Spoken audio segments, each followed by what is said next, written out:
an saoir sé caite sucraigh mé féin agus na cáide fóil agus Seán dul le campás na sléibhte. Bhí an tasa sóstach díreach thart agus bhí tríomhí fada séar an scóil ag sin amachrán. Bhí gurcúd Olaf a gcuin an turas tróna de dam. Úsigh mé ar a seachta clóga agus rith mé síos staire ar nás na gaotha. Fuair mé gach rud am hála, fuair mé éirí fúsí agus mála cúd le seach sa mála. Bhfuil mé le na cáide Paul agus Seán sa teach Seán. Bhí mar ar bís agus bhí mé ar muine muichan ar lága mar an tí. Bhúmar go dtí an stad mus ar a 10 clóga agus srica mar na sléibhte ar na héan de. Bhí an leathan campála site in aice ann.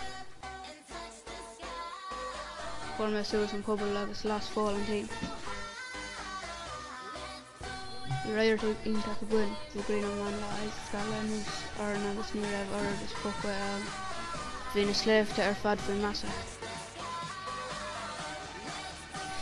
Nar bhí an tine las a chuam ar síos go dtí an abhainn. Bhí mar ag íoscaireacht.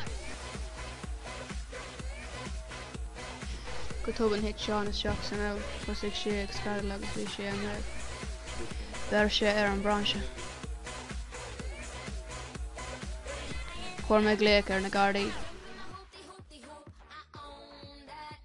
Tháinig na Gardaí agus comhraigh siad le Seán. Thug sí Seán go dtí an ospidéal san áthgar. Buchas a dtí a bhí sé ceart go leor. Bhúmar óhaile agus bhí áthas ar máthair Seán nuair a chonaic sé Seán.